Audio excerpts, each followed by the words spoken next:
My grandson, the son of my daughter Nama, got killed in Gaza. And by the way he got killed, the reason he got killed, because he was the first soldier of Sayeret Givati. So he was the first one. He was a real fighter. He wanted to be the first one, and he was the first one. And he was sent into those buildings in Rafiah that instead of destroying those buildings, just as they did at the beginning of the war, up north, in the northern part of the Gaza Strip, after the American pressure and after the international pressure and the fears of Netanyahu and the Israeli leaders from the court of Hague, so in order to fit their categories, they send our heroes into the buildings and instead of bombing those buildings, and that's how my grandson was killed. So we need a leadership. In order to win that war, we need a leadership with total different moral standards, Jewish moral standards. Haba leorgecha, hashkem lehorgo. He who when the enemy wants to kill you, you kill him first. Right. And there's another rule, Jewish rule. Oy larasha ve'oy leshcheno. If you're fighting through civilians, then those civilians that stay there should pay the price, not your kids and grandkids, not your army. You don't sacrifice your own children in order to save those civilians that were used as a human shield and choose to stay there. And if you, Netanyahu, afraid of the national court, you do not deserve to be the Jewish leader. The international court, you mean? International court. If you will need to stay in Israel and not to do, I don't know, shopping in Marks and Spencer at the end of the week. So that's what you should do. Stay in Israel. Well, you know what? I'm not allowed in England for more than 20 years for writing an article or something like that. And I'm very proud of it. Also, Menachem Begin for a very long time was a persona non grata in England. How is the life of our soldiers is more important than your ability to run around the world. We are sick and tired of leaders that have no idea what they're doing here. Sick and tired. And I'm sick and tired of hearing another soldier up north that got killed because he did not burn the bushes of Lebanon with the Hezbollah fighters inside it. Sick and tired. Enough is enough. Well, there's definitely what to. We're still not there at the full strength spirit, but I think that I think you will agree with me that there is at least some growth in that direction. There is more of a sense of the Israeli dragon coming out. There is more sense of that. There have been actions taken. It does seem like, I'll just give you one example today. I played this video earlier of Netanyahu ripping Macron and just telling him, we're going to win this war with your help or without your help. And it's a kind of discourse that I haven't heard in a long time. Not only that, the attack on Nasrallah, getting rid of this evil spirit that hasn't been gotten rid of in a long time. So I agree with everything you're saying, that we should certainly not sacrifice soldiers like your grandson for foolishness. It's not that he died for foolishness, but I'm saying we should never allow soldiers to die needlessly. We have to make sure that the bad guys die needlessly, and not us. We gotta finish them off, not our soldiers. Or else, of course, we are like the Molech, right? We are sacrificing our children to some kind of foreign idea. That's a Molech. God tells us to watch out for that instinct. But I do think that there's some growth and positivity, and I think that you're running in the next election will benefit also from that spirit that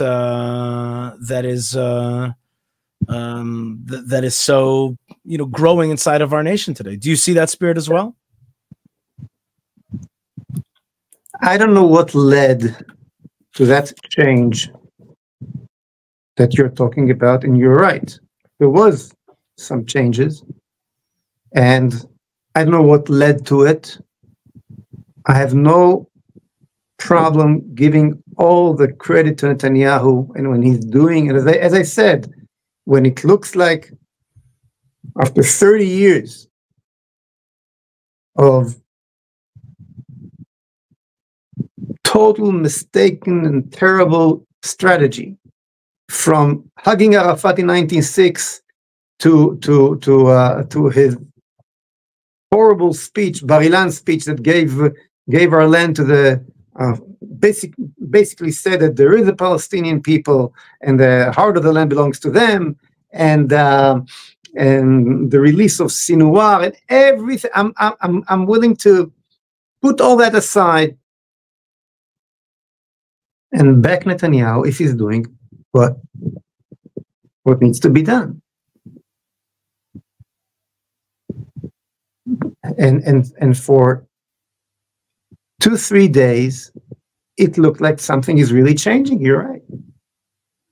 But now the way the IDF is fighting in Lebanon, for over 20 years, more than 20 years, on every stage I had, writing, verbally, writing, talking, I explained that Netanyahu's strategy, the way he deals with the Iranian threat, will lead to an atomic bomb. We're almost there. We're almost there. I don't trust him. I don't trust him a bit. Let's see some videos, by the way, Moshe. That now he will do something that will change it.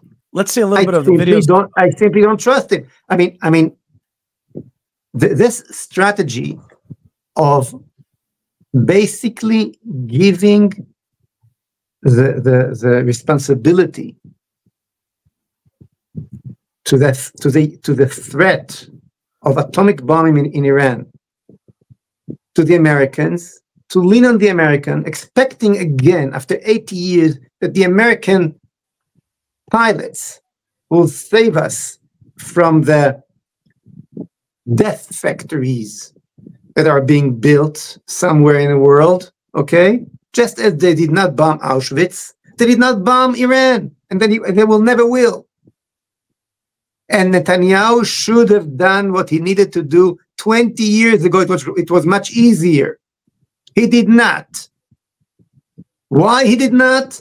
Because the leader of the IDF and the Mossad did not want to. So instead of firing them, he went ahead with that. So it's his responsibility. So the bottom line is, I don't care about Netanyahu. It's very nice. We all want to see all the good parts in the situation, be positive, and I have nothing personally against the guy. But the bottom line is, I don't trust him a bit. And I see what's happening now as another golden opportunity that's being thrown to the water. And back exactly to the same, we are back exactly to the same strategy that we got caught in Gaza for a year, and after a year, there is still no victory in Gaza.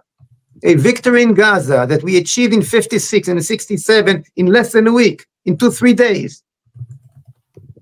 against real armies. We cannot achieve in a year. It is only a matter of a leadership. It's not a matter of ability and all this nonsense that we needed the Americans to have enough. We did not have the Americans in 67 and 56 at all. They were against us then. There was an American embargo in 1956 and 1967. The so-called American aid is not to help us winning, is to make sure that we won't win.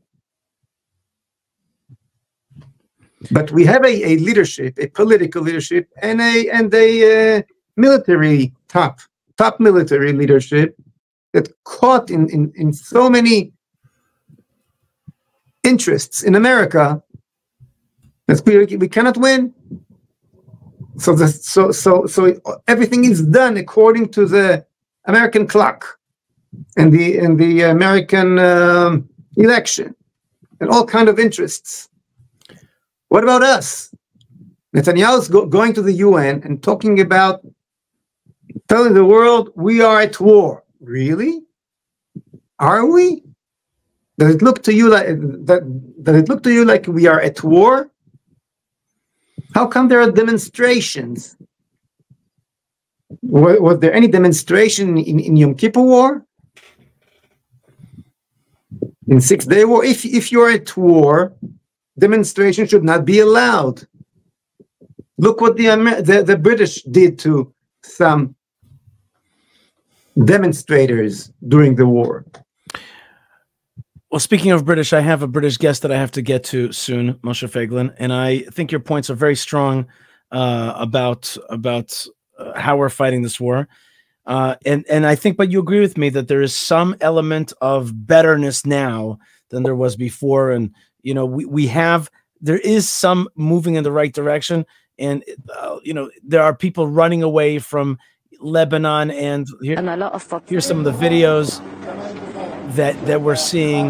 The destruction of some of Hezbollah is basically the only one that's left in South Lebanon. Whoever stays there is culpable because they're probably on the Hezbollah team. And there's serious attacks happening right now. And I think there was a mistake somehow in the Egoz team that was lost a few days ago. The 8 soldiers that were killed there. There must have been some error that you're kind of talking about, which is going too soft instead of destroying these houses. And maybe that's, God forbid, how your grandson was lost as well. But with leadership like what you're discussing, and I think with the kind of messages that you're bringing out, there is more of that will in Israel. At least I see it on the street. At least I see it on the street. There's more than will. That's what I'm talking about. Is exactly what the people want. But videos like that we see all the time. Right. You cannot. The Israeli Air Force is bombing them regularly for decades. Okay, that's when there is no strategy behind it that can lead you to a victory. You will never win. And it's just become a game again. I'm saying it again. I don't want to see my great-grandson running in again. Either you want to win or not. And winning has only one meaning. There's no other definition for victory besides taking back our land. Gaza is a part of Eretz Israel, and South Lebanon is a part of Eretz Israel. If you're not connected to your identity, you cannot say it. Your lips cannot say it. The prime minister will tell you that it's not real. Remember, it's not realistic to rebuild Gush Katif. Why? Why was it realistic then and it's not realistic now? Because then we had the right spirit with the right leaders. then what? And if you cannot say it is my land, I'm going to take it back. They have nothing to lose because life means nothing to them. Buildings means nothing to them. Only land means something for them. The only way to win is to take this land for good. And they should lose it forever after they did what they did. And if they don't, they won. And it doesn't matter how much bricks burns and fires, you'll see in the air. It means it's meaningless, totally meaningless. So all they're looking for is to buy time till next election in America and in Israel. I'm sorry, Yishai. We should face the truth. Listen, if I would have seen anything strategic happening after this great opportunity with the beepers and with the killing of Nasrallah, I would cheer for Netanyahu. Now I see exactly the opposite again. But so we're back to square one. You said something a minute ago, which I just wanted to agree with you, and I told the story earlier in the show today. This happened to me today. I was in the pharmacy, and there's it's a fraud. Everybody knows everybody here. The pharmacist is kind of famous. He's been here for 100 years. And this lady says to the pharmacist, she says, Shana Tova. And he says to her, it should be a quiet year, a Shana Meshamemet. It should be a boring year. And I turned to the both of them. I said to them, you guys, we're in a war.